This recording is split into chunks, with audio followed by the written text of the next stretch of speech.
Hello বন্ধুরা, আমি শাক গন্ডেল 7 সেন্স অফ ক্রিকেট ইউটিউব চ্যানেলে আপনার সকলকে স্বাগত। আইপিএল 2025-এর ম্যাচ নম্বর 29 অর্থাৎ গতকাল রাতের ম্যাচ মুম্বাই ইন্ডিয়ান্স বনাম দিল্লি ক্যাপিটালস নিয়ে আজকে এই ভিডিওর মধ্যে আলোচনা করব। সবার আগে আমাদেরকে কনটেক্সটটা একটু বুঝতে হবে। মুম্বাই ইন্ডিয়ান্স অ্যাকচুয়ালি গতকাল হেরে যায় অবস্থা থেকে তারা কোনোভাবে জিতে গেছে থ্যাঙ্কস টু দিল্লির পুয়ার ব্যাটিং এবং তার সঙ্গে সঙ্গে মুম্বাই ইন্ডিয়ান্সের ব্রিলিয়ান্স। স্পেসিফিক্যালি যদি বলি রোহিত শর্মার ব্রিলিয়ান্স। তারা ফার্স্ট ইনিংসে যে স্কোরটা খাড়া করেছিল সেটা কিন্তু কোটলার মতন একটা গ্রাউন্ডে অ্যাকচুয়ালি পার্স করছিল না। তারা কিন্তু 15-20 রান কম তুলে ফেলেছিল, যেটা কিন্তু তাদের জন্য চ্যালেঞ্জিং অবশ্যই ছিল। বিশেষ করে যেহেতু সেকেন্ড হাফে ডিউ পড়বে এই আপডেটটা ছিল এবং গতকাল কিন্তু ডিউ পড়েছে এবং তাদের জন্য কিন্তু পুথুর অ্যাকচুয়ালি যে সব থেকে ইমপ্রেসিভ স্পিনার এবারের সিজনে মুম্বাই ইন্ডিয়ান্সের জন্য প্রমাণিত হয়েছে সে কিন্তু অ্যাভেলেবেল ছিল না, যে কারণে তাদেরকে কিন্তু কারণ শর্মাকে ইম্প্যাক্ট প্লেয়ার হিসেবে আনতে হয়েছে। আমি কারণ শর্মাকে তার গোটা কেরিয়ারে পুথুর এবারের ম্যাচগুলোতে যতটা ইমপ্রেসিভ তাকে দেখিছে ততটা ইমপ্রেসিভ বোলিং কোনোদিন করতে দেখিনি। তো অ্যাকচুয়ালি কিন্তু টিম ওয়াইজ তারা কোথাও একটা দুর্বল দেখাচ্ছিল দিল্লি ক্যাপিটালসের তুলনাতে। দিল্লি ক্যাপিটালসের যেখানে কুলদীপের মতন একজন স্পিনার রয়েছে যে ফার্স্ট ইনিংসে ওরকম বোলিং করে দিয়ে গেছে, 6 থেকে তার ইকোনমি কম ছিল, সেই জিনিসটা কারণ শর্মা করতে পারবেন না এবং মুম্বাই ইন্ডিয়ান্স হেরে যাবে এরকমটাই সকলে অনুমান করবে। কিন্তু কারণ শর্মা কিন্তু সামহাউ ডেলিভার করে দিচ্ছে, সেটা তার স্কিলের জন্য না দিল্লির পুয়ার ব্যাটিংয়ের জন্য ডিবেটেবল ব্যাপার। কিন্তু আরও যেটা ভাবতে হবে, দিল্লির এই যে মিডল অর্ডারটা যেখানে কেএল রাহুল রয়েছে, স্টাবস রয়েছে, তার সঙ্গে সঙ্গে বিপ্রাজ রয়েছে, আশুতোষ রয়েছে, এই চারজনেই কিন্তু কোনো না কোনো বড় চেজে তারা ইম্প্যাক্ট রাখতে পেরেছে, তারা ভালো রান তুলতে পেরেছে, তারা কিন্তু টিমকে ম্যাচ জিতিয়েছে। অর্থাৎ চারজনে কিন্তু কনফিডেন্সের তুঙ্গে রয়েছে। তার পরবর্তীতেও দিল্লি যে ওই সিচুয়েশনে হেরে যাবে করুণ নায়ারের অসাধারণ একটা ঝোড়ো ব্যাটিংয়ের পরবর্তীতে, এটা কিন্তু ম্যাচ শেষ হওয়ার 1 ঘন্টা আগে কাউকে বললে কেউ বিশ্বাস করতো না। দুটো জিনিস কালকে মুম্বাই ইন্ডিয়ান্সের ফেভারে কাজ করেছে। একটা হচ্ছে নতুন নিয়ম আইপিএল 2025-এ ইন্ট্রোডিউস করা হয়েছে যে একটা অন্য বলের আপিল ফিল্ডিং টিমের ক্যাপ্টেন করতে পারবে যদি ডিউ পড়ে, যে নিয়মটা গত বছর অবধি ছিল না, 2024 সাল অবধি। এবং তার সঙ্গে সঙ্গে রোহিত শর্মার ব্রিলিয়ান্স, রোহিত শর্মার ক্যাপ্টেন্সি, রোহিত শর্মা কালকে যেন অঘোষিত ক্যাপ্টেন ছিলেন, ডাগ আউটে বসেই সে ক্যাপ্টেন্সি করে দিয়েছে। যেরকম অ্যানিমেটেড গতকাল মুম্বাই ইন্ডিয়ান্সের ড্রেসিং রুমকে দেখিয়েছে রোহিত শর্মা হোক জয়বর্ধনে হোক,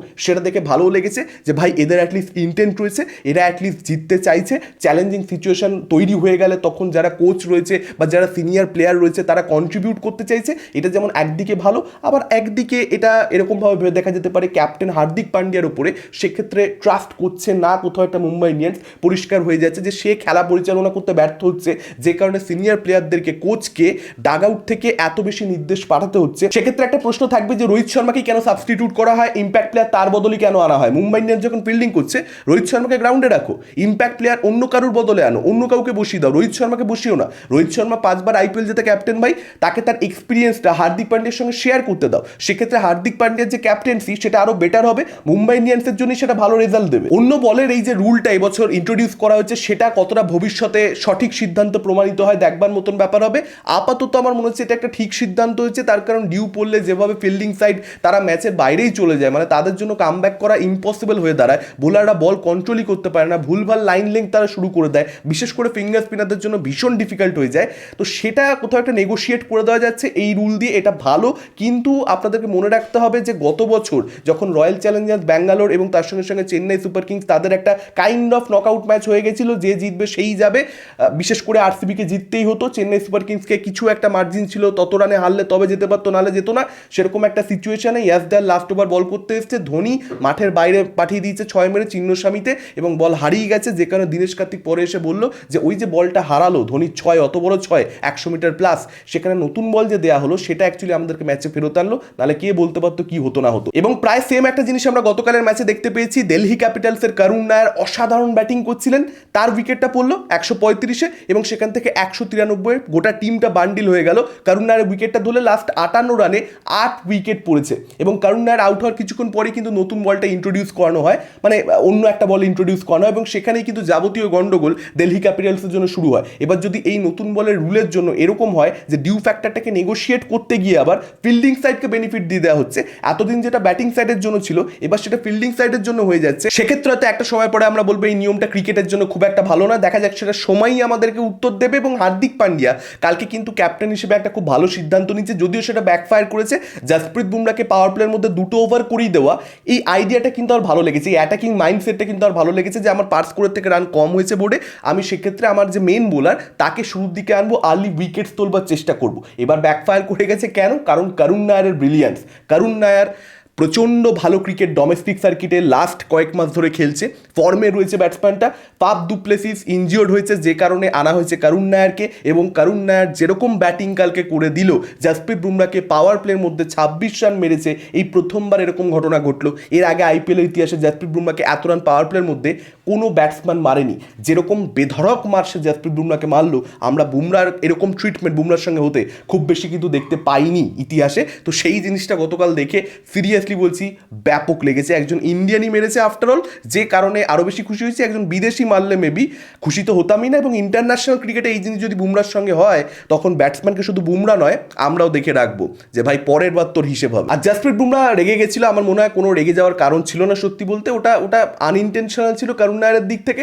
জাসপ্রীত বুমরা মেবি তাকে মারধর করা হয়েছে, যে কারণে একটুখানি আফটারঅল হিজ আ মানে চ্যাম্পিয়ন বোলার, এবং তার পরবর্তী তার সঙ্গে যদি এরকম ট্রিটমেন্ট হয় যেটাতে সে খুব বেশি একটা অভ্যস্ত নয়, তখন এরকম একটুখানি রাগ বেরিয়ে যাবে। হয়তো পরবর্তীতে তারা নিজেদের মধ্যে আলাপ আলোচনা করে বিষয়টাকে মিটিয়েও নেবে। এবং আমার মনে হয়েছে করণ শর্মার ভালো বোলিংয়ের থেকেও দিল্লি ক্যাপিটালসের কোথাও একটা পুওর ব্যাটিং, যেটার কথা আমি শুরুতেই বলছিলাম, KL রাহুলের থেকে ওই শটটা ওই টাইমে আমি এক্সপেক্ট করছিলাম না, স্টাফদের থেকে ওই শটটা ওই টাইমে আমি এক্সপেক্ট করছিলাম না। তারা ওই ধরনের শট খেলেছে, মেবি তাদের কনফিডেন্সের জায়গাটা তুঙ্গে রয়েছে এই মুহূর্তে। তারা কোথাও একটা ফিল করছে যে ভাই যদি আমি আউট হয়েও যাই তাহলেও আমাদের এনাফ ব্যাটিং রয়েছে। বিপ্রাজ, আশুতোষ তারা এতটাই কেপেবল যে হ্যাঁ ওইটুকু রান তারা তুলেই দেবে। অ্যাকচুয়ালি তো রানটা কম ছিল বোর্ডে, যে কারণে তাদের মেন্টালিটি এরকমটা হতে পারে। অক্ষর প্যাটেলের যদি গতকাল আপনারা ব্যাটিং দেখেন, এসে থেকেই সে যেভাবে মারা শুরু করেছিল, বোঝা যাচ্ছিল নেট রান রেটের জন্য তারা খেলছে। মুম্বাইকে তারা হালকা নিয়ে ফেলেছে, তারা ধরে নিয়েছে ম্যাচটা আমরা জিতেই গেছি, এবার কত তাড়াতাড়ি ফিনিশ করবো সেটাই আমাদের মেন উদ্দেশ্য হওয়া উচিত। তো এরকম একটা অ্যাপ্রোচে যে তারা এতটা তাড়াতাড়ি চলে গেছিল, মানে করুণ নায়ারের উইকেটের পরবর্তীতে অক্ষর প্যাটেল কিন্তু আরামসে এদিকে ওদিকে সিঙ্গেল নিয়ে একটু ম্যাচিওরলি ব্যাটিং করতে পারতো, কিন্তু সেই জিনিসটা সে করেনি। বা স্টাফস যে শটটা যে জায়গাতে খেলতে গেল, ডিমান্ড ছিল না, স্টাফস ওই জায়গাতে একটু হোল্ড করতে পারতো। তো বাজে শট সিলেকশন আমার মতে, যে কারণে মুম্বাই ইন্ডিয়ান্স ম্যাচে ফিরতে পেরেছে। আদারওয়াইজ আমার মনে হয় না যে খুব ভালো বোলিং করণ শর্মা করেছে যেটার জন্য সে উইকেট পেয়ে গেছে, না।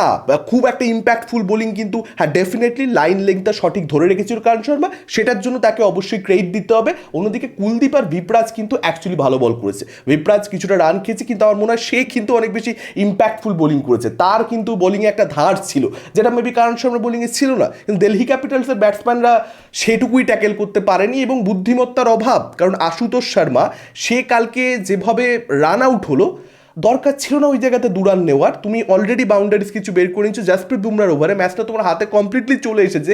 পরের ওভারটাতে তুমি চাইলে আরেকটু মারতে পারবে, স্টার্ককে তুমি স্ট্রাইকে রাখো। স্টার্ক তো এমন কোনো ব্যাটসম্যান নয় যাকে স্ট্রাইক দেওয়া যেতে পারে না। স্টার্কের উইকেট ধরুন আপনি কথা পড়েও গেল, পরে কুলদীপ ছিল, সেও মোটামুটি টিকে থাকতে পারে উইকেটে, হয়তো 4-6 মেরে দেবে, আপনি সেই এক্সপেকটেশন রাখবেন না। 4 কিন্তু তবুও কুলদীপ মেরে দিতে পারে বলেই আমি ব্যক্তিগতভাবে মনে করি। তবুও কুলদীপ যদি আসেও, যদি স্টার্ক আউট হয়ে যায়, কি প্রবলেম ছিল? তো আশুতোষ শর্মা 2 রান নেওয়াটা সম্পূর্ণ ভুল একটা সিদ্ধান্ত। অন্যদিকে কুলদীপের 2 রান নেওয়ার চেষ্টাটা সম্পূর্ণ একটা ভুল সিদ্ধান্ত। লাস্ট 3টে যে রান আউট হয়েছে, মানে ওখানে কোথাও একটা দিল্লি ক্যাপিটালস তারা আসল মোমেন্টে, যেহেতু তাদের ট্রফি জেতবার, আমি বলতে বাধ্য হচ্ছি, ট্রফি জেতবার যে অভিজ্ঞতা সেটা নেই, পুরোটাই আর কি হার্ড ওয়ার্ক, পুরোটাই আর কি ট্যালেন্ট, পুরোটাই আর কি ফর্মের ওপর দিয়ে তারা 4টে ম্যাচ জিতেছে টানা। কিন্তু যখনই টাফ সিচুয়েশন তৈরি হবে, তখনই কিন্তু এই টিমটা ভেঙে পড়তে পারে যে কোনো সময়। গতকাল আমরা সেই জিনিসটা দেখতে পেয়েছি। এবং মুম্বাই ইন্ডিয়ান্স যেহেতু তারা চ্যাম্পিয়ন টিম, 5বার তারা ট্রফি জিতেছে, এই ধরনের চ্যালেঞ্জিং সিচুয়েশনে তারা কীভাবে নিজের দিকে খেলা আনতে হয় সেটা জানে ভালো মতো, যে কারণে তারা কালকে ওই জায়গাতে পারফর্ম করে দিয়ে বেরিয়ে গেছে। তারা নার্ভ কন্ট্রোল করতে পেরেছে, যে জিনিসটা দিল্লি ক্যাপিটালস করতে পারেনি। As simple as that. এছাড়া কালকের ওই 3টে রান আউটের যে পার্টিকুলার ফেসটা ওই ম্যাচটার, সেটাকে ব্যাখ্যা করবার অন্য কোনো রকম ভাষা আমার জানা নেই। এবার কথা বলবো মিচেল স্যান্টনারকে নিয়ে। মানে এই ম্যাচটাতে স্যান্টনার যেটা করেছে, আমি জানি যেখানে এই ম্যাচটা শেষ হয়েছে হয়তো ম্যাক্সিমাম মানুষ স্যান্টনারকে নিয়ে কথা বলবে না। বোলিং এবং স্যান্টনারের ফিল্ডিং, মানে কালকে যে বলটাতে করুণ নায়ারকে স্যান্টনার আউট করেছে, ওরকম একটা ইমপ্রেসিভ একটা মানে বিভৎস বল দরকার ছিল সত্যি বলতে করুণ নায়ারকে কালকে আউট করবার জন্য। আদারওয়াইজ করুণ নায়ার তো কালকে মানে একটা বলে না যে আ ম্যান ইজ পোজেসড, সেরকম একটা ব্যাটিং করছিল কালকে করুণ নায়ার। এবং অসাধারণ একটা বল, একটা ম্যাজিক্যাল ডেলিভারি একজন বাহাতি স্পিনারের জন্য।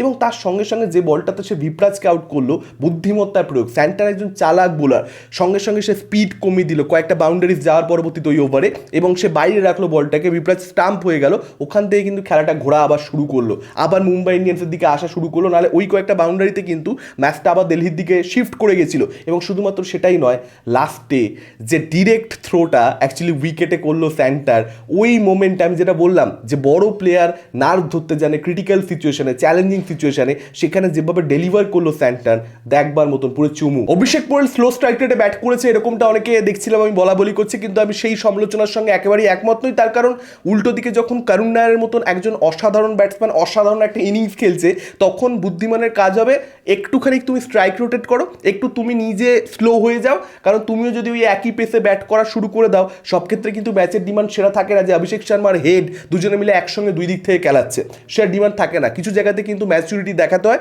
আমার মনে হয় অভিষেক পোরেল সেই কাজটাই করছিল।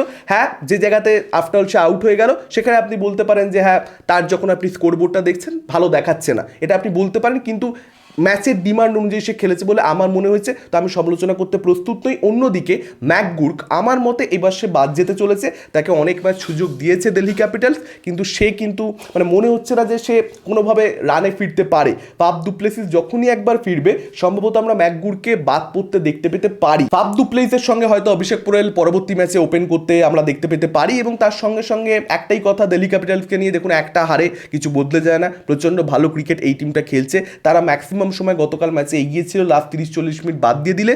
তো আমি আশা করবো যে তারা এই ক্রিটিক্যাল সিচুয়েশনগুলোতে কীভাবে ডেলিভার করতে পারবে সেটার ব্যাপারে তারা ভাবনা চিন্তা করবে এবং কালকের ভুল থেকে শিক্ষা নেবে। অন্যদিকে মুম্বাই ইন্ডিয়ান্স তারা কামব্যাক করতে পারে কিনা, কারণ এবার কিন্তু মুম্বাই ইন্ডিয়ান্স একটা ওই মুখে রক্ত লেগে যাওয়ার মতন ব্যাপার তৈরি হলো। এবং আমরা জানি মুম্বাই ইন্ডিয়ান্স যখন হারতে হারতে হারতে হারতে শুরু করে এবং তারপর তারা একবার জয়ের স্বাদ পায়, তারা কিন্তু খুব বড় করে সেই পার্টিকুলার টুর্নামেন্টটা শেষ করে।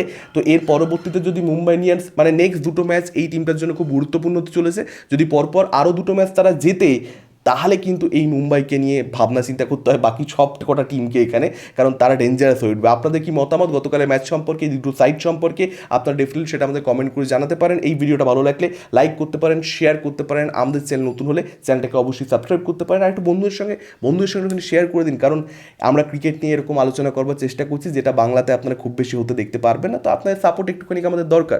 Thank you, tata.